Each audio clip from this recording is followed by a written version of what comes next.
Welcome to Andy Staples On3. Big news day in college football. It's a Dear Andy show, but we got a lot of news to cover first. You just saw on the On3 YouTube channel that four-star edge rusher Jordan Ross of Vestavia Hills, Alabama, has committed to Tennessee. He also considered Alabama, Florida, and Texas. This jumps Tennessee up to number 6 in the On3 industry rankings for 2024. So he joins Mike Matthews, who's the number 1 receiver prospect in the country. It's a pretty big deal for the Vols, and we will see how that continues because they've been on a little bit of a run of late. So Tennessee, congratulations. Jordan Ross, congratulations on your commitment. But we've got lots of other news to get to as well. The Jim Harbaugh news is the biggest one. 3-game Michigan-imposed suspension. This was not the NCAA suspending him. And remember, Harbaugh and Michigan and the NCAA had been negotiating a resolution in this case, which involves a cheeseburger, despite what the NCAA says that it's not about a cheeseburger. It is also about a cheeseburger, but it's also about Jim Harbaugh meeting with prospects when he wasn't supposed to, and then saying he did not recall meeting with those prospects, and then they showed him a receipt, and he still said he didn't recall. So that's the gist of it. They were negotiating a resolution, kind of a plea bargain type deal, where he would have missed 4 games. That was rejected by the Committee on Infractions. So that pushed the whole process forward, basically to where they would need to have a Committee on Infractions hearing, and it's going to take a while. It's not going to be resolved for a while, but Michigan trying to get out ahead of things, suspending him now for 3 games. And, we'll see if that really means much in terms of Michigan on the field. I doubt it, because they opened with East Carolina, UNLV, and Bowling Green. He wouldn't even miss the Rutgers game, which he would have missed if he'd been suspended for 4. But this feels more like a get him out there, have him miss the 3. And so if it is a more serious than 4-game suspension, then he's got 3 games time served already, and then the rest of it you'd have to deal with next year. We will talk about that quite a bit more in a few minutes with Chris Balas from the Wolverine. But we've also got some other stuff going on in the world of college football. We got Big Ten on Big Ten poaching. Okay, well, right now it's Pac-12 on Pac-12 poaching, but if it were next year, it would be Big Ten on Big Ten poaching. That's right. USC has a new athletic director, Jen Cohen from Washington, headed down to Los Angeles. Cohen has been at Washington since 2016. She replaced Scott Woodward. He left for Texas A&M. She's done a very good job at Washington. The idea is go to USC. You've got Lincoln Riley already there. Lead the Trojans into the Big Ten. So she helps get Washington into the Big Ten. And now she will work for USC as the Trojans move into the Big Ten. Very interesting move there. Remember last night, right before we went on the air, Michael offered the AD Florida State, or for the USC AD job. And, well, that's probably because they had narrowed it down to Jen Cohen at that point. So congratulations to Jen Cohen on her new gig. And it's a very newsy day. And we were wondering when that USC thing was going to pop. I probably should have noticed when Alford released that statement. Oh, that probably means they've got their person. And they went and got one of the most respected athletic directors in their own conference. And she would have been one of the most respected athletic directors in the Big Ten at Washington. But now she will be one of the most respected athletic directors in the Big Ten at USC. So Washington now looking for an AD as it is about to move conferences. Other news. We talked yesterday about Georgia making the decision on Carson Beck. We talked about Alabama probably pushing that decision past the season opener, that they probably played multiple quarterbacks against Middle Tennessee. Another team could be playing multiple quarterbacks in the season opener, and that is the Ohio State Buckeyes. Kyle McCord and Devin Brown still duking it out. Ryan Day said on Monday he might play both quarterbacks against Indiana in the season opener. Now, a little bit different situation than Alabama playing Middle Tennessee. This is a conference game for Ohio State. Obviously, yes, they will be favored heavily against Indiana, no matter who they play at quarterback. But this is Ryan Day saying, hey, not ready to make a decision yet. Don't feel pressure to make a decision. you might see them both against the Hoosiers. So Kyle McCord, Devin Brown, we will see which one emerges, but it could be a case of one of them comes out first, but the other one gets a shot, and then it all gets reevaluated following that first game. So we will see what happens with the Buckeyes quarterback situation, trending very much like the Alabama quarterback situation right now. But let us delve deeper now into this Jim Harbaugh situation at Michigan. It's a Dear Andy show. We will get to your questions, I promise. But we've got a couple things we need to hit. We've got Chris Balas talking about Jim Harbaugh and about that suspension. And we've also got Jim Nagy, the Senior Bowl executive director. He's going to be coming on every other Monday in the rest of the season. And he's going to help us decipher who are the big NFL prospects, who are the guys that are jumping up the board, who are the players that we should be watching at maybe smaller schools. Tyson Bagent was a guy playing for the Chicago Bears this weekend that not a lot of people knew about. But if you watched Senior Bowl last year and the Senior Bowl practices, you knew that Tyson Bagent was the D2 all-time touchdowns leader from Shepherd College, and that his dad was a professional arm wrestler. That's the sort of thing you know if you're talking to Jim Nagy long before the Senior Bowl, because he was on Tyson Bagent very, very early. So we'll talk to Jim Nagy. But right now, let's talk to Chris Balas from the Wolverine, that's On3's Michigan site, about this Jim Harbaugh suspension. Why this? Why now? Let's talk to Chris. We welcome Chris Balas from the Wolverine, that is On3's Michigan site, and it has been quite a busy day. Chris is at the golf course, probably not playing much golf because the University of Michigan has self-imposed a 3-game suspension on Jim Harbaugh. Chris, you wrote about this earlier today. What was the decision-making process and what made them decide to do this now? That's a great question. And when I was going to come on with you last week, I was going to tell you when they said, hey, this isn't going to happen until next year. I said, don't be so sure.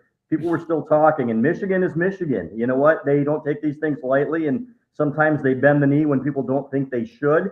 And I think a lot of people think that's exactly what they did in this situation. So they're thinking about, okay, do we really want this to drag on? Do we really want to be the school that the NCAA comes after and tries to make an example of over, whether you can call it improper contact or buying a cheeseburger or whatever?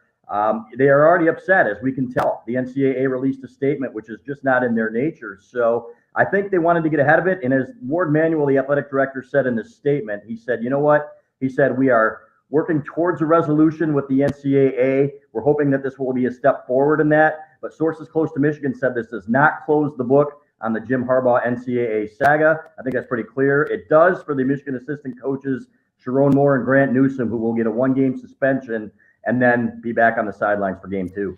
And they've said they're not announcing the interim situation. And obviously, if Sharon Moore, who we would assume would be the interim, is out game 1, does that mean probably Mike Hart for the East Carolina game? That's what we've heard. Maybe Jesse Minter, but Mike Hart, who's been associate head coach at Indiana, as you know, would probably be the guy. And then we've heard Sharon Moore probably for the 3 games or the 2 games after that before they play Rutgers and Jim Harbaugh comes back. So it's interesting because to put this in terms people understand, I always try to put it in legal system terms, even though the NCAA is not the legal system by any stretch of the imagination. But they were negotiating a resolution, and that was the 4-game suspension. That was when we were talking about that. That's like the prosecutor and the defense negotiating a plea agreement, and then the judge rejecting it. The COI rejected that. Yep. It would seem to me that they didn't think 4 games was enough.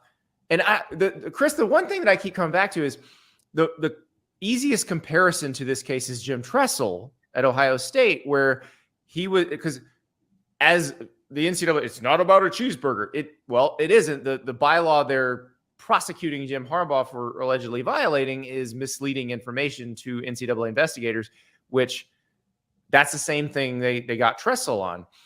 Tressel, if everybody remembers, now nobody remembers what happened because Tressel got pushed out of the job before his hearing, but he was suspended 5 games. So if this were to happen and Jim Harbaugh would be suspended for 5 games, he's got 3 games time served. Right. and then you could miss the first 2 of 2024, which does include the Texas game, but still not a significant chunk of the season. Yeah, and then speaking to somebody close to Michigan just a little bit ago, they said the same thing. You know what? We could revisit this next year. It could be the case where this goes into next year. I asked, what's that next step? And I said, how long is this going to drag out? And he said, a year. And he said, you know what? It could be that they come back with another game or two. And then the other interesting thing, he said, if Jim is still here, if he gets an NFL offer again, Andy, he might just say, screw this. You know what? I'm done with it. I'm done with the NCAA. I'm going to the NFL. And you know what? You guys can deal with this. But the one thing he doesn't want this to be is a distraction to his team. So when they came back to him and they said, you know what, 3 games, then I think he said, okay, if that's what it's going to take to get the focus back on my football team, then that's what we're going to do. Well, it also helps that the games are East Carolina and UNLV and Bowling Green. It's not like they're very concerned. This team is going to overwhelm those teams with talent no matter what. And bonus, like you said, and Michigan fans get mad at me when I say that Jim Harbaugh may be the NFL next season. It's not like it's that far-fetched. He has talked to NFL teams each of the last 2 seasons. He is a proven NFL head coach. It's not like he's some dude who, well, we think he might. No. He's a good NFL coach. So that is something that is a possibility. And if that's the case, now you have Mike Hart or Mentor or Sharon Moore, who maybe you have auditioned at this point. Yeah, I think Sharon Moore. I was talking to Fred Jackson, who was a former Michigan running backs coach and associate head coach under Lloyd Carr. He's now an analyst there. He said, Sharon Moore is a star. He could have been somewhere last year. He can hold out for a better job because he is one of the rising stars in this profession. I could see Michigan doing that if Jim Harbaugh were to move on, saying, hey, we've got our guy in waiting here in Sharon Moore. Jim Harbaugh has said many times, Andy, that this is the guy. You know what? This guy is a rising star, and I could see him. He's ready to be a head coach. So do I predict it will happen? No. Who knows if the NFL is going to want Jim Harbaugh, but I can promise you that if that interview had gone better 2 years ago, Andy, Jim Harbaugh was taking that Minnesota job. He still got that itch, and it's really hard to get rid of that itch without scratching it. Well, and that's the thing. It's very similar to the Ohio State situation where Urban Meyer got suspended for 3 games and Ryan Day got an audition, and they knew by the end of that season, Meyer was ready to step down. They've got their guy. And if that happens, they've got their guy. But this also, it is a fairly creative solution, I think, if Jim Harbaugh is still there, because if he was going to get 5 or 6 games out of this thing, that's a tough deal going into a season. Yeah. Now, if it's 2 or 3, you can probably deal with that. Yeah, especially like you said, with the 3 games that it is. And Rutgers has given Michigan a battle 3 of the last 4 halves that they've played. So, you know what? They would love to have him back, and they're going to have him back. But one thing, Andy, you'd love to have this thing resolved and put behind you. That's certainly not going to be the case at this point. Now it's going to linger. It's going to be hanging over their heads. People are probably going to be using it against them in recruiting. So not ideal, but at the same time, you've got your head coach for the meat of a schedule in a year in which you are one of the favorites to win a national championship or at least get to the playoff. But the threat of Jim Harbaugh not being there hasn't hurt them in recruiting yet. So I think at this point, they're impervious to that. A little bit, and it's more the NIL stuff and battling the pay to play. They still need to get up there. They don't have the recruiting class that they should coming off of Big Ten championships back-to-back and playoff appearances, but they're still doing okay. Yeah, this is just very interesting that this keeps going, but Michigan seems to have found a way to mitigate it however it's going to end up. So, Chris Balas, thank you so much. Anytime, Andy. Thank you. That's Chris Balas from the Wolverine. And it is a very creative solution, I think, by Michigan. And you've seen this before. You've seen schools self-impose things with the hope that the NCAA will not come down any harder, or the Committee on Infractions will not come down much harder. I think given the fact that the COI rejected the 4-game suspension, 3 games probably won't be enough, but it probably does help them if it's more. And like I said in that interview with Chris, if they're looking at it as we gave Jim Tressel 5 games for this, and everybody forgets because Tressel was separated from his job by that point, but that's what they gave him for essentially the same thing Harbaugh is accused of. So if it were 5 games, it would mean 2 games next year. Of course, that does mean the Texas game. Stitch asks, did Ross pick Texas yet? Hook 'em emoji, hook 'em emoji. So bad news, Stitch. Jesse James, He definitely picked an orange UT team. That is correct. He picked Tennessee though. So we'll look forward to all the who's the real UT battles when Texas gets into the SEC, and Texas and Tennessee are both UTs in the SEC with varying shades of orange. We can go back to Michigan though for a second, because we're going to talk to Jim Nagy from the Senior Bowl, and this is going to be a regular appearance every 2 weeks. Every second Monday, you're going to hear from him, and this is one of the great resources in the sport. He is outstanding, talks to all the NFL scouts. You will get a much better idea of the talent level on your team from talking to Jim Nagy. And I asked him about Michigan, and I asked him about what Jim Harbaugh said at Big Ten Media Days. He told Bruce Feldman that he thought maybe 20 guys would get drafted on this team. So that sounds outrageous. But let's talk to Jim Nagy and see what he says about that. We're joined now by Senior Bowl director Jim Nagy, who has been all around the Lone Star State of late. But listen, he's got people everywhere looking at the prospects who will be in next year's draft, or maybe the year after next year's draft. We never know, Jim, with the 6th-year seniors in the NIL, right? No, I can't wait to get through all this COVID stuff, I'll tell you. It's crazy. And I know the FSU people were having some fun with you because you put Jared Verse on the side of the Renaissance in Mobile, the Florida State defensive end, who is a 5th-year senior but could actually play another year if he wanted to. Probably not going to. But they're like, well, you know, the collective may kick it in, and he may be back.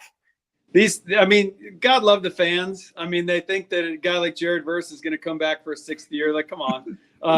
And I'll tell you what, like, that's the power of graphic design. So we didn't actually put Jared Verse's billboard up there. We had Blake Corum on the other day, the Michigan running back. That was just great graphic design work by our guy Dave Rogers here at the Senior Bowl, kind of piggybacking off, you know, the Bo Nix traction last week and all that. So that's all we were doing. But yeah, obviously Jared Verse is a great player. The NFL world was shocked that he came back, you know, for another year this year. So all those Knowles fans, just enjoy watching him this fall. I would be hard pressed to think he's coming back for a 6th year. Well, that's the thing. There's a lot of guys that they're going to be so good that they're not going to really have a choice when it comes down to it. I wanted to pose a question to you. When I saw you at SEC Media Days, we're talking about Michigan's offensive line, and you mentioned how many guys that are on that line now, the older guys, not even the freshmen and sophomores, but the older guys that you think could be in an NFL camp this time next year. And then I go to Big Ten Media Days, and Jim Harbaugh tells Bruce Feldman that he thinks 20 guys might get drafted on this team. So is Jim Harbaugh exaggerating, or is that really possible?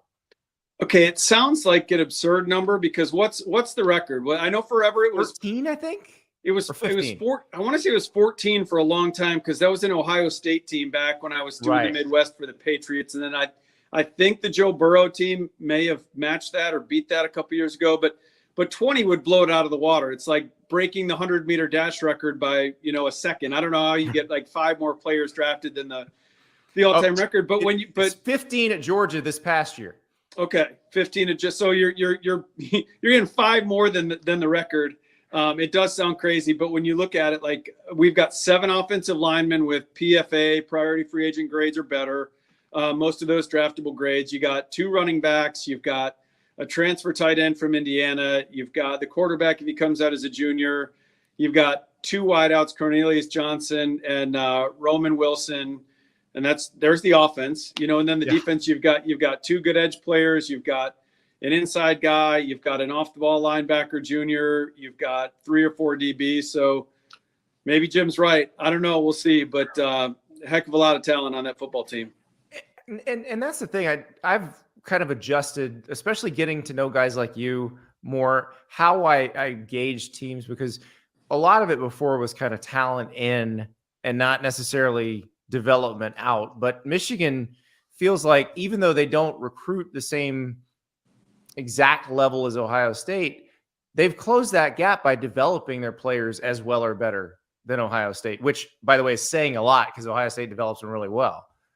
It does. No, I think and the first person that comes to mind is Ben Herbert, right? Their strength coach, who I forget what the stops he had right before Michigan, but I know he's at Wisconsin for a long time. Is where I first met Ben on the road. He's done an awesome job, and I think that when you build the roster that they have now, and the every year is kind of a new roster construction process, you can fill holes easier, whatnot. I think you can be more patient with the younger guys, so you don't have to play those guys right away. So if you're forward thinking in your high school evaluations, you might, instead of taking the ready-made 300-pound offensive lineman, you take the 230-pound tight end and be patient with them.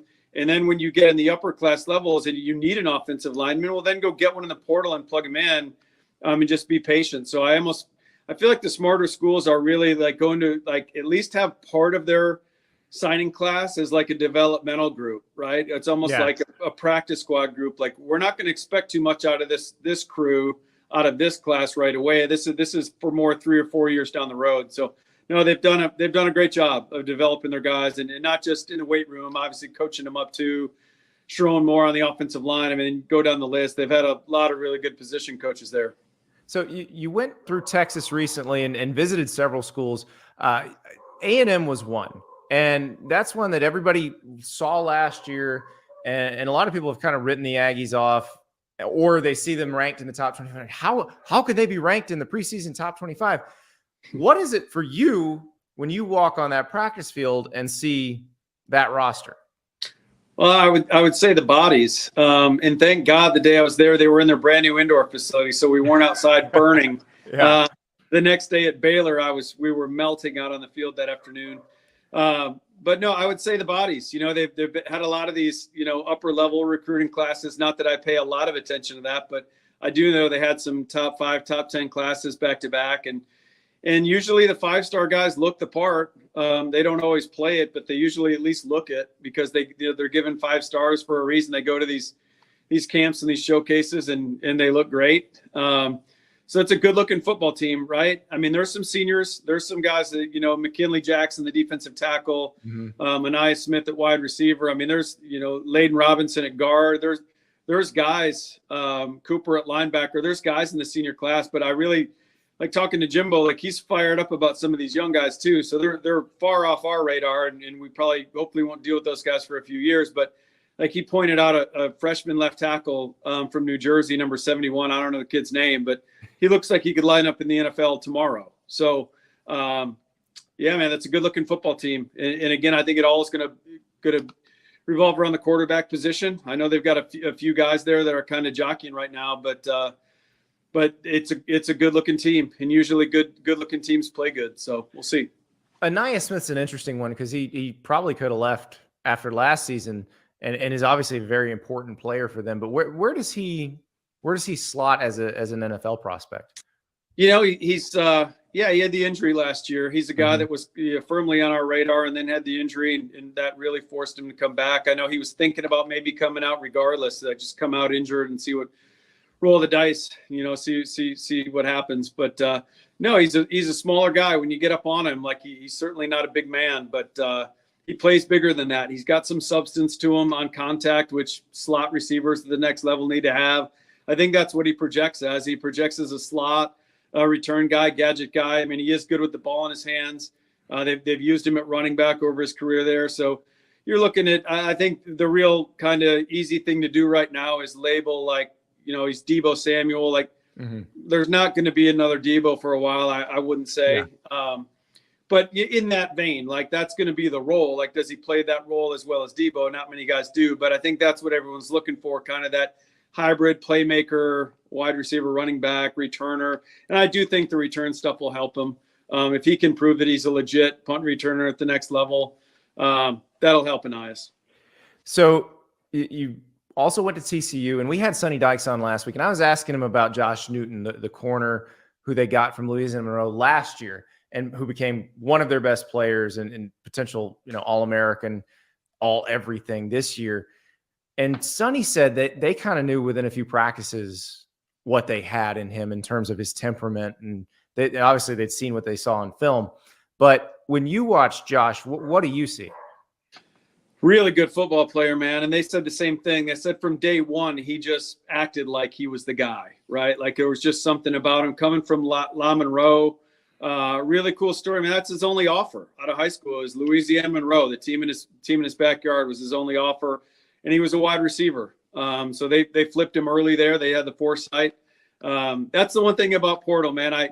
Not to go on a tangent, but I do hate it for these schools that, find a guy and kind of a diamond in the rough and develop him, and then they end up losing him. But no, he's what I see on tape is a really good football player, man. Like he's kind of average size, right at 5'11", 190 pounds, but he's feisty. He loves to insert himself and make tackles and be a factor in the run game, and then in coverage, just really competitive. There's going to be some teams that think he's more of a nickel because he's not real long.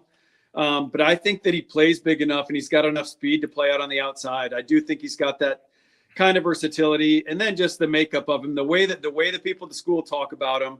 And then I had a chance to meet Josh after practice, and man, he is dialed in. Like if anything, like the conversation we had was like, Josh, you got to enjoy being a senior, man. Like you came back here, enjoy this, like enjoy the time with your teammates, because he kind of admitted to it that he puts a lot of pressure on himself, and he's, it's very important to him. So again, every NFL team, that's all they spend their time through the pre-draft process. I mean, the bulk of it is who really loves football, who's really passionate about it, who's going to work at it when we give him a second contract. And just in the 10 minutes I spent around Josh Newton, you can tell that dude is all about football. So another guy you saw on that trip who probably would have been in your game last year if he hadn't gotten hurt was JT Clark, the receiver at UTSA. And that's a team that, they're moving conferences, but they're very talented. They go play at Tennessee. They have some opportunities to make some noise this season. What was it about JT Clark that caught your eye? Big man that plays big. He's 6'0", 2'3", so almost 6'2" and a half, 210, 215 pounds, I think is where he lives. And he's big at the catch point. He can go up and get it. He's got a huge catch radius, big hands, big, strong hands. Like when he goes up, he'll muscle it away from people. And then he had that injury. You're right. Yeah, we would have invited him last year. And it was unfortunate. But to be out of practice and watch him, he was off on the side the whole time, working on his rehab, trying to get ready to go for that opener against Houston. So, but a big, strong guy. Regardless of position, every NFL team wants to see a guy play to their measurables, and that's what JT does. And again, I do need to give a shout out to Coach Traylor there, man. That's an impressive place. They have won back-to-back conference titles for a reason. That is no fluke, man. That is an impressive operation they have going. Really crisp practices, competitive. So, yeah, JT is another guy that I got to talk to a little bit. And, man, he's focused on coming back and being the same player he was before the injury. So, really hope he gets back to where he was, because he's a darn good football player.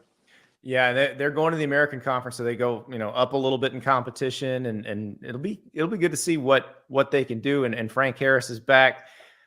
Another place in Texas, I know you're headed. You didn't get there on this swing, but is Lubbock. And everybody I talked to about Texas Tech is very excited about this season. You were tweeting about a guy the other day that I think people, if you saw him play at Syracuse, it's a completely different experience. But Steve Linton, who transferred from Syracuse to Texas Tech. Now, Texas Tech just lost Tyree Wilson, a first-round edge rusher. They've got Miles Cole, who was a transfer last year from Louisiana Monroe. But Linton comes in he was 230 playing kind of down inside at Syracuse. Yeah. Gosh, you bring up La Monroe again. There's another guy. I know.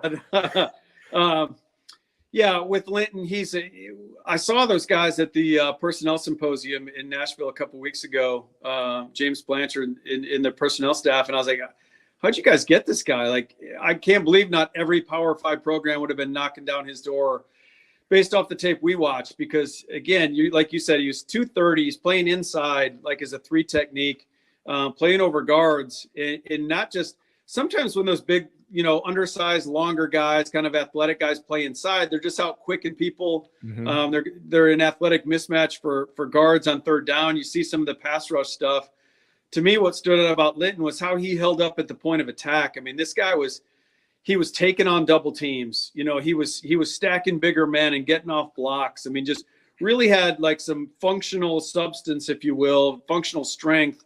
He played like a much bigger, heavier guy. So now you bump him outside and he's, you know, going to play kind of a wide 9, I believe is how they're going to play him.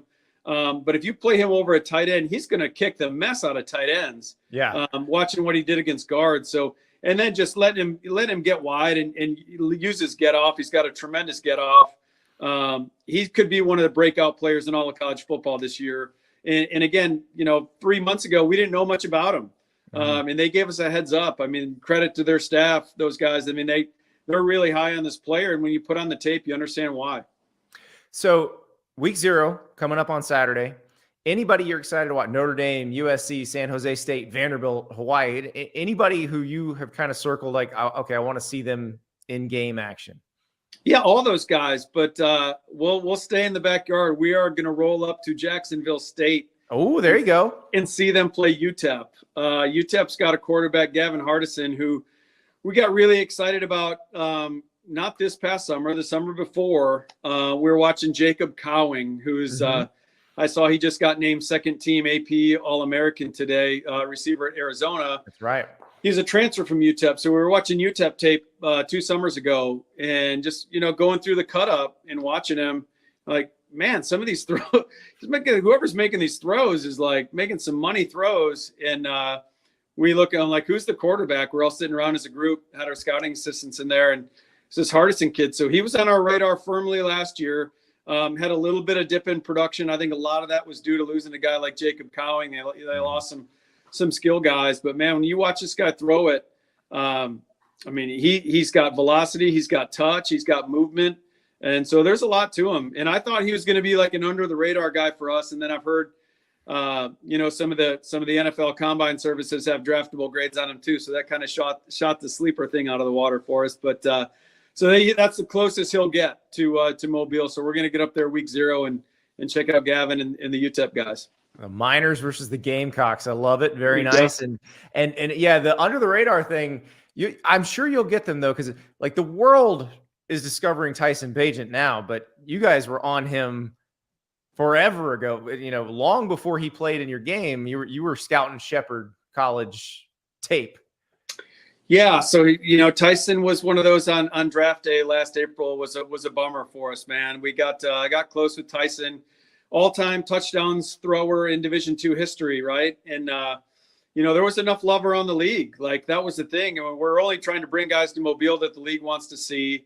And you know, he was right there with like Aiden O'Connell and a couple other guys. But you know, I felt like, you know, when it's like a big school player against a small school player, we usually defer to the small school guy just because the league needs to see those guys against great competition. So we brought Tyson. I thought he did plenty down here and to get drafted, but he didn't, you know, and now fast forward, here we are in the preseason. And I saw him a little bit on TV the other night against the Colts, and he looked really comfortable in there. And then just reached out to one of my buddies with the Bears this morning just to say, like, is what I saw real? Is what I'm reading on Twitter real? Sometimes it's not. And they're like, no, man, he's from the day one. He's been poised. He's been accurate. He's been a leader. He doesn't seem like a D2 kid here. So to get a guy that not just an undrafted free agent, make your 53, Tyson looks like he could also be the number 2, which would be a really cool story. Well, to me, there's a big difference behind Justin Fields makes sense though. Yeah, because Tyson can move around for sure. But Andy, you know this. I mean, there's a big difference between being a 3 on somebody's roster and a 2. Oh yeah. So if he could go from being an undrafted guy to a 2, that's a really cool story, and it just kind of adds to Tyson's overall cool story. I mean, the guy's just kind of overcome the odds everywhere he's been. So really happy for Tyson. You were on it, and you didn't even have to arm wrestle his professional arm wrestler father to make it happen. Tom Pelissaro got to do that. I'm out of that. That would have been embarrassing. I mean, good on Tom for at least putting himself out there, because I don't know if I would have agreed to that.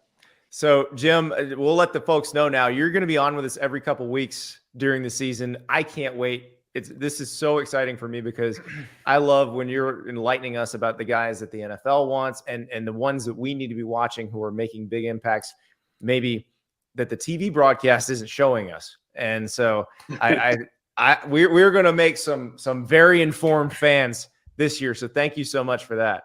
Yeah, Andy, it's going to be fun, man. I'm glad we're doing this. Thanks, Jim. So in case you were taking notes there, Chase Basantis is the freshman offensive tackle that Jimbo Fisher pointed out to Jim Nagy. He's a 6'6", 320-pounder from Don Bosco Prep in Jersey. Chase Basantis, remember the name, is what Jimbo Fisher is telling you if he's telling that to the guy from the Senior Bowl. All right, it is time to answer your questions. That means it is the time where you get to take over the show. You get to be the star, so you can ask live in the YouTube comments. We've got some questions that folks have sent in throughout the day, and man, there are some good ones. And we're going to start with Nathan in Jerusalem. Dear Andy, I'm here at Jerusalem's Old City with a question. Why is everyone, including yourself, so high on Wisconsin? I don't get it. Compare them to another team in the West like Nebraska, and they both have new coaches. They're both changing their system. Wisconsin has some more proven talent, but Nebraska has recruited substantially better over the last couple of years. They both have pretty comparable schedules. You can kind of go on and on and on.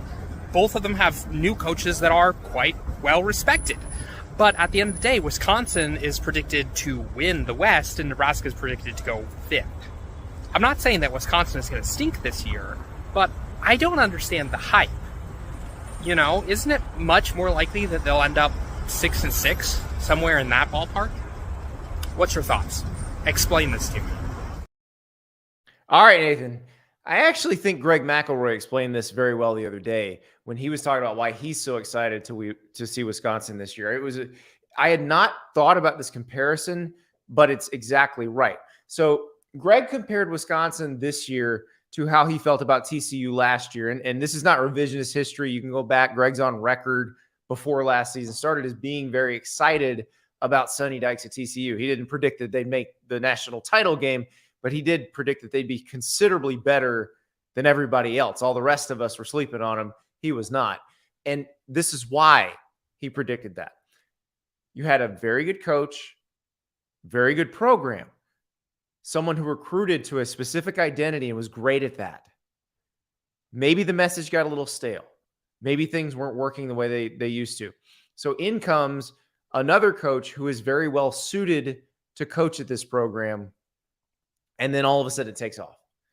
And, you know, in this comparison, Sonny Dykes does not come in to TCU with the bona fides that Luke Fickell comes into Wisconsin with. So you take Paul Chryst, who was a good coach at Wisconsin, who recruited to a very specific identity, knew exactly what they were looking for. And they were very successful really until the last couple seasons. And I think they pulled the plug on Chryst very quickly because they didn't want it to go downhill. Instead, they wanted to take advantage of the fact that they still had players that Chryst, who was a good evaluator, evaluated and found, and then bring in Luke Fickell, who I think we would all argue, objectively speaking, is a better coach than Paul Chryst, or at least his history suggests he is. Would Paul Chryst have taken Cincinnati to a 4-team college football playoff? I don't think he probably would have. But Luke Fickell's done that. Luke Fickell also helped build Ohio State into what it is. So he understands what he's up against. Yes, they are changing systems. Yes, they are doing things differently. But I think they did that with a purpose. When Luke Fickell was on this show at Big Ten Media Days, we asked him why Tanner Mordecai. Well, he coached against Tanner Mordecai the last 2 years when Cincinnati played SMU. They had success against him. But when they watched the film, they were like, this guy's just slicing and dicing everybody. Luke Fickell fell in love with him. So it's very purposeful, everything that Wisconsin's doing. This is not to say that Nebraska is not doing purposeful things either.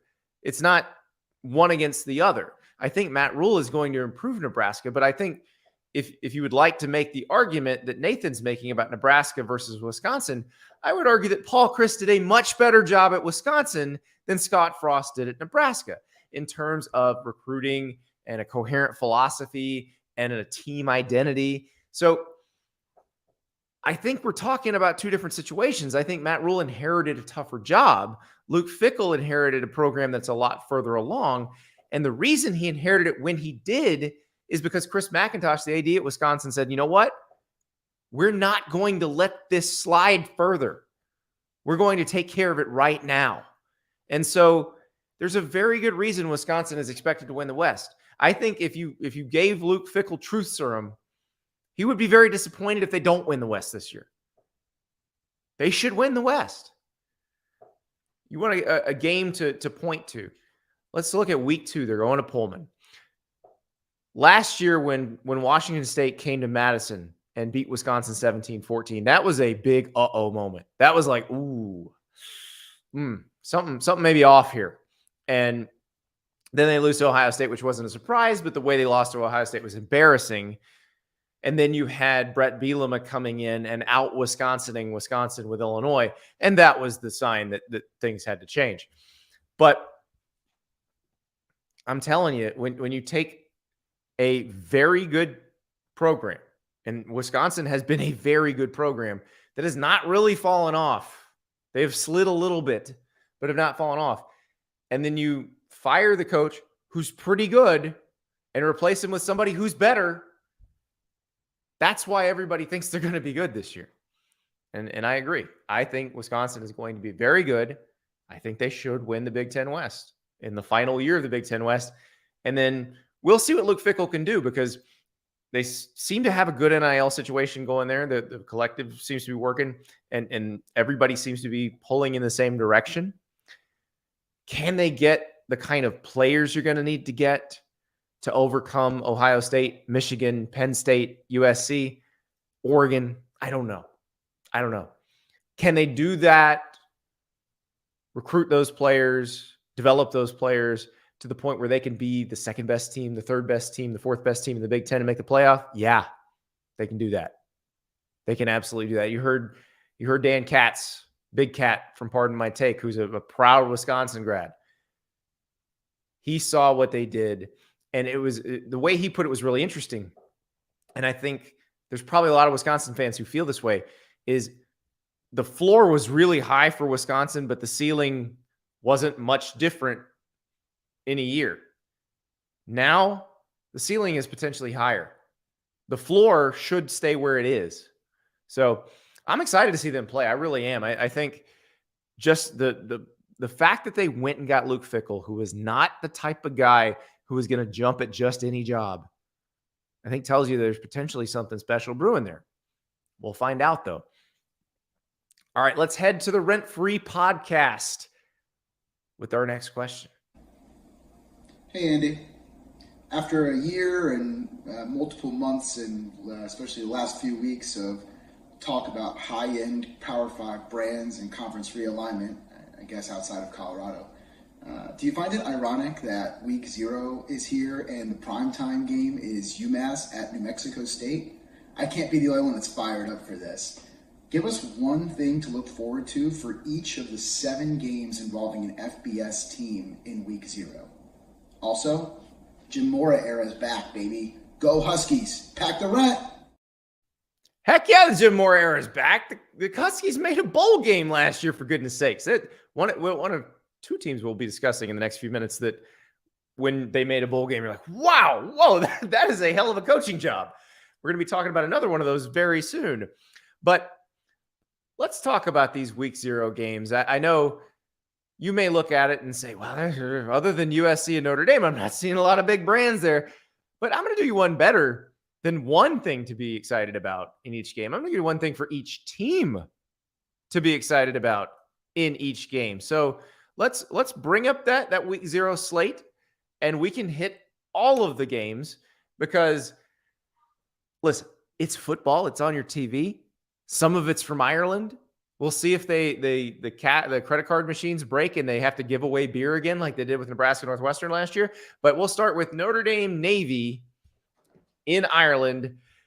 And obviously with Notre Dame, this is Sam Hartman's debut as the Notre Dame quarterback. I think that everybody's excited to see that. We loved watching him at Wake Forest. What is he going to be in this offense? Jared Parker, the new offensive coordinator at Notre Dame, replacing Tommy Rees. How are they going to mesh together? And no slow mesh for Sam Hartman. That's back at Wake Forest. So what will he look like behind a very good offensive line? I don't know that his receivers necessarily are as good as they were at Wake Forest. Wake Forest has very good receivers, but the backs will be very good. The line will be better than any line he ever had at Wake Forest. I'm very intrigued. And then meanwhile, you've got Brian Newberry's debut as Navy's head coach. Ken Niumatalolo fired after last season. They promote Brian Newberry from defensive coordinator. So Newberry's defenses were very good. It was kind of the offense that had fallen off. The get six philosophy. So it's a combination of turnovers, defensive touchdowns, 3 and outs, and turnovers on downs. If you have your stats in those categories add up to 6, you should win the game. Now, a lot of this, Grant Chestnut, the new offensive coordinator who came from Kennesaw State, he's going to have to help out there. So Navy still running the triple option, not a drastic change like Army is doing offensively, but should be very interesting. New head coach for the midshipmen, and Sam Hartman making that debut for Notre Dame in Ireland. Okay, let us go to the aforementioned UTEP-Jacksonville State game. If you listen to Jim Nagy, you already know. If you're watching the minors, quarterback Gavin Hardison, everybody's very excited to see him. Meanwhile, Jacksonville State, I wonder if there's a contingent from West Virginia that might be watching this game. You know I've talked about YOLO Neil Brown at West Virginia. He knows that basically he's got to win a bunch of games or they're going to fire him. If they do fire him at West Virginia, well, Jacksonville State Gamecocks head coach Rich Rodriguez would be someone that I imagine a lot of West Virginia fans would be intrigued by. Also, in terms of great names in this game, the Gamecocks, yes, they are also the Gamecocks. They have a safety who transferred from Maine. They're the Black Bears, by the way. This guy's name, he's a safety, remember. This is the perfect name, Austin Ambush. What a great name for a DB. Austin Ambush. All right, let us go to the aforementioned UMass New Mexico State game. This one, we were talking about Jim Mora and UConn and the job he did. You know who might have done an even crazier, great miracle? Jerry Kill with the Aggies. So he won 7 games in his first year at New Mexico State. Jerry Kill, remember, former Minnesota and Northern Illinois head coach. 7 games. They went to a bowl game with New Mexico State. Come on. Who does this? What can he do for an encore as the Aggies move to Conference USA?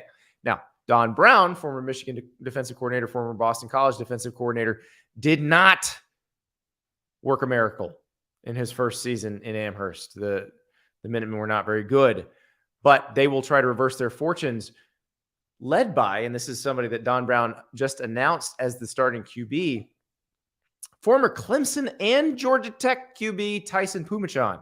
So he will be playing against Jerry Kill's Aggies. All right, moving on. Ohio, the Bobcats at San Diego State.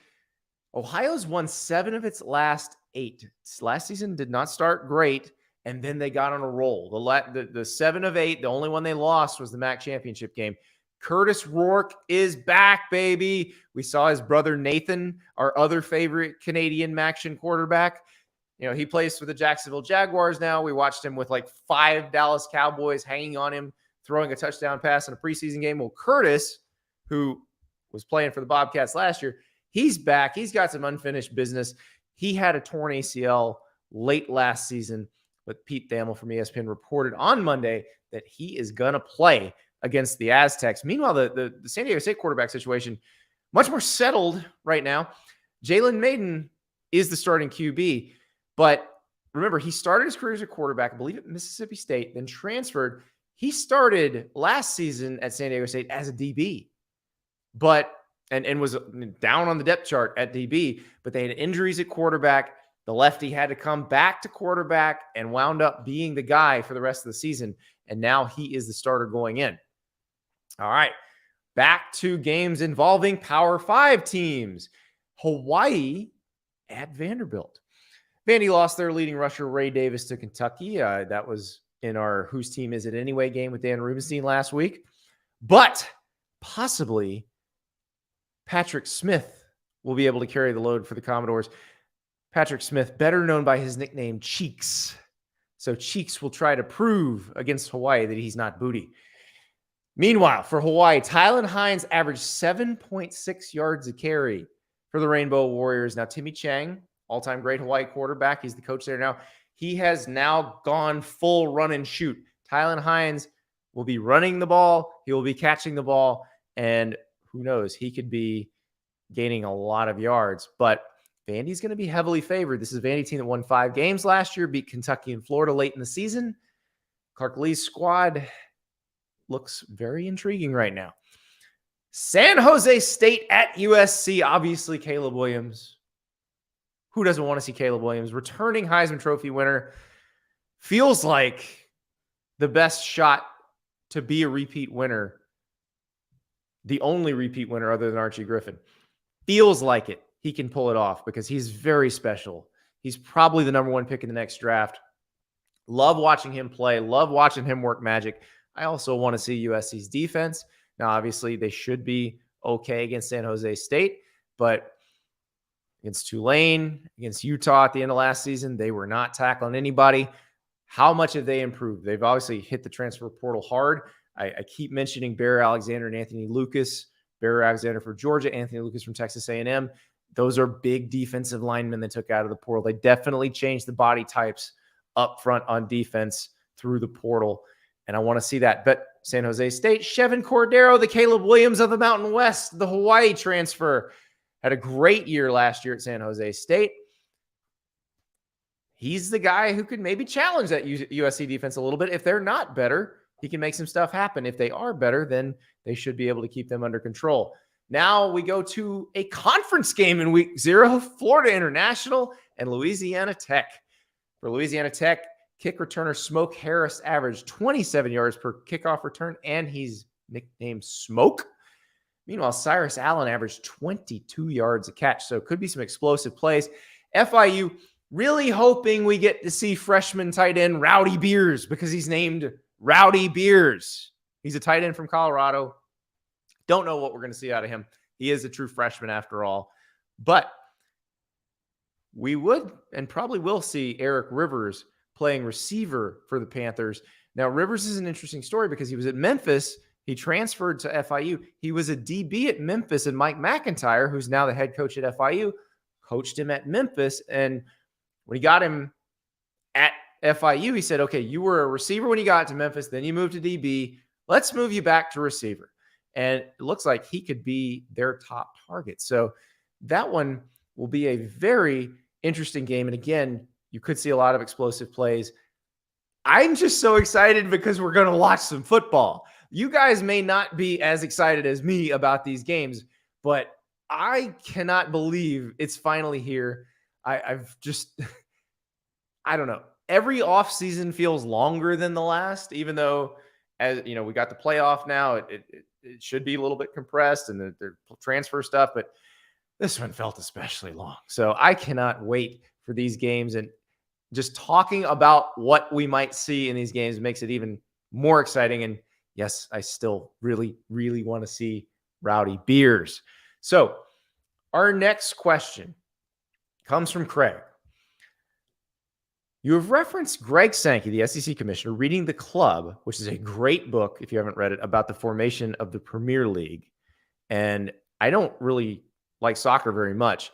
I was engrossed in this book, and it's because you can find so many parallels between the formation of the Premier League in England and what is going on in college football right now. So you've referenced Greg Sankey reading The Club and how college football could adopt a Premier League style. Are we technically already there with what happened to the Pac-4? No, we're not there yet. Because what happened in the Premier League is you had all these different clubs, and they were kind of, mom and pop, very regional. Suddenly they decided to go corporate, basically. For lack of a better term, they decided to go corporate. And they said, the top 20, we're gonna go do our own thing. We're gonna sign a massive TV deal. That TV deal actually wound up being with Rupert Murdoch's Sky Sports. Kind of educated Rupert Murdoch on what he should do when A few years later with Fox, he got into the NFL by buying the NFC out from under CBS.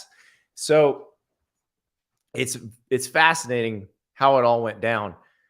We're not there yet because there still is a Big 12. There still is an ACC. The SEC and the Big 10 are they're not conjoined. So it's not Super League yet. And I realize for soccer people, Super League means something different because that's something where all of the international top clubs tried to get together a few years ago and basically were beaten back by the fans who said, no, you can't do this. That's not happening in college football. The fans are not seemingly able to say, no, you can't do this. They keep doing this. So they're not there yet. But are they headed that way? Unfortunately, it seems that way. And I think what you saw with Cal, Stanford, Oregon State, Washington State, and what options they were left with after this round of realignment, I think that should tell you all you need to know. So it is unfortunately going that direction. It's not quite there yet, but read that book, The Club, if you want to kind of have a better understanding of what's going to happen. All right, speaking of that question, let us go now to Ben from Wisconsin. Dear Andy, most of us need things to cheer for outside of the national championship picture. What better than the ability to keep playing meaningful football? Just looking at the weirdness of people taking Tulane seriously for moving up, I think that properly timed good play does make a difference in terms of the attractiveness of a program. Not a decisive one, but a difference. And seeing as we've got 8 to 10 years or so before the Great Culling of the lower tier of the old Power 5, who's going to actually make it through? Some programs could have their worst decade ever, and they'd still get in the Premier League. A lot more could have their best decade ever, and they'd still never be allowed in the door.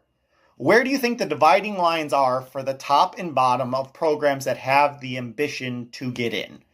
Who are the most prominent programs, if they screw everything up, could actually fall out? And who are the least prominent programs, if they do everything right, could get in? I'm thinking the upper threshold is somewhere around the Tennessee-Wisconsin line, and the lower threshold somewhere around like BYU and Virginia. Thanks. Football is back. Let's go. My thresholds are probably a little bit different because I don't think it's going to be like a 20-team league. I don't think it's going to be 32 like the NFL. I think it'll be bigger. I think that version of college football, however we're going to do it, the Chip Kelly idea where you have essentially what is the Power 5 now, and that's the league, and then you just divide it into divisions, that makes more sense to me. I see it falling somewhere between like 40 and 50 teams. So, Tennessee and Wisconsin being the upper belt where like Tennessee or Wisconsin could get thrown out if they're just horrifically terrible for the next 10 years. I don't see that. I really don't. I think they'd be safely in. So here's where I would go with that. If we're talking about teams that potentially could be tossed from the club, that if they are pretty good right now are going to make it in the club, Minnesota, Virginia Tech, Purdue, Ole Miss, Mississippi State, South Carolina, UCLA, teams like that, they would need to, if they were complete disasters, they might get thrown out. Like, we're assuming Vandy's not invited. We're assuming Indiana's not invited. So now perhaps they could win their way in. If they're just, gangbusters for the next 10 years, that's a different story. But those are the ones that, if the wheels fall off, if they're just horrendous for the next 10 or so years to whatever magic date this is when all of this comes together, that's the ones you got to worry about. The other side of this coin is who could win their way in. And I'll give you 2 examples. TCU and Utah, when they were in the Mountain West, just kept winning and winning and winning and winning and winning. And then they got pulled up. They got called up. And look at those 2 programs. They've probably been the most successful programs in all of this round of realignment. Utah's won the Pac-12 twice. TCU's gone to the national title game and won a playoff game. So winning will do that. especially winning if you're a team with a very passionate fan base that can make something happen. So I would say the whole Big 12 actually qualifies for that, because those are all programs, and I'm talking about the 16 team, the new version. Those are all programs that care very deeply about football. TCU, Baylor, Iowa State, Kansas State, Oklahoma State, Texas Tech, they love football. But also Cincinnati, BYU, UCF, Houston, they love football, have shown a willingness to commit to spend on football. So I would say the most successful of those, you would want them in your Super League because they're fun. They're well managed. They're going to play well in that Super League too. Maybe they aren't going to compete with the top of the top all the time, but they're going to be capable and functional, and they're going to provide good competition. So those are the ones that I would say the top half of the new Big 12, however that works out, would be a really good option in that Super League. Like, let's say, we get to that point and Utah, TCU, Baylor, Kansas State, UCF, Cincinnati, they've all been just winning like crazy. You're going to want them in that Super League. Now, I realize everybody else is going to say, what about relegation? Okay. Relegation is not going to happen in an American sports league. It's just not. It wouldn't have happened in England had it not already existed. So it's not going to happen. But I do appreciate the thought because, let's be perfectly honest. How cool would an Indiana-Rutgers game where the loser has to go to the MAC be? That would be a lot of fun. But it's not going to happen. I'm sorry. It just isn't. So that's all there is to it. Now, let's go to a question that's going to make a lot of you laugh. I'm ready. Just get ready. This question is from Parker. Dear Andy, Georgia's recruiting this cycle is very interesting, and I'd love your take on it. They currently have the number one class and will probably hold that spot unless something drastic happens. But they only have one top 10 recruit from the state of Georgia, and that's Dylan Raiola, who just transferred into the state for his senior year of high school after committing to the Bulldogs, while Florida State has 4 of the top 10. So should Georgia be worried about not having as many recruits from the state of Georgia? And again, I know a lot of you are laughing because they do have the number one ranked class in 2024. Dylan Raiola, number one quarterback in the country. Now, he's from Phoenix. He transferred into Buford, Georgia after committing to Georgia. So he's the in-state guy that Parker's talking about. But they also have Ellis Robinson the fourth. He's the number one cornerback prospect in the country. He is from New Haven, Connecticut, but plays at IMG Academy in Bradenton, Florida. Justin Williams, Conroe, Texas. He's the number one linebacker prospect in the country. Jaden Riddell, the number 2 tight end prospect. He's from suburban Kansas City. Nathaniel Frazier, the number 2 running back in the country. He's from Mater Dei, which is in Orange County, California. So Georgia's going out and getting the best players in the country. But where Parker's worried is, for example, Landon Thomas is the number 1 tight end prospect in the country. He's from Moultrie, Georgia. He flipped to Florida State, initially committed to Georgia, flipped to Florida State. But here's I will say this, Parker, about Landon Thomas. He is a Georgia guy. But if you know your Georgia geography, Moultrie, Georgia is about an hour and 15-minute drive from Tallahassee. It's a lot longer to get to Athens. So, the thing about South Georgia is a lot of those people grew up Florida State fans. South and middle Georgia, a lot of those people grew up Auburn fans. So it's not necessarily an assumption that because they're in the borders of the state of Georgia that they're going to Georgia. And because Georgia has been recognized as one of the best talent producing states in the country, I think at times per capita is probably the best talent producing state in the country. The competition is pretty fierce as Florida teams come in, as Alabama and Auburn come across the border, as Clemson comes across the border, as Tennessee comes down across the border. So it's just not that easy, but Georgia's still getting the guys they want for the most part.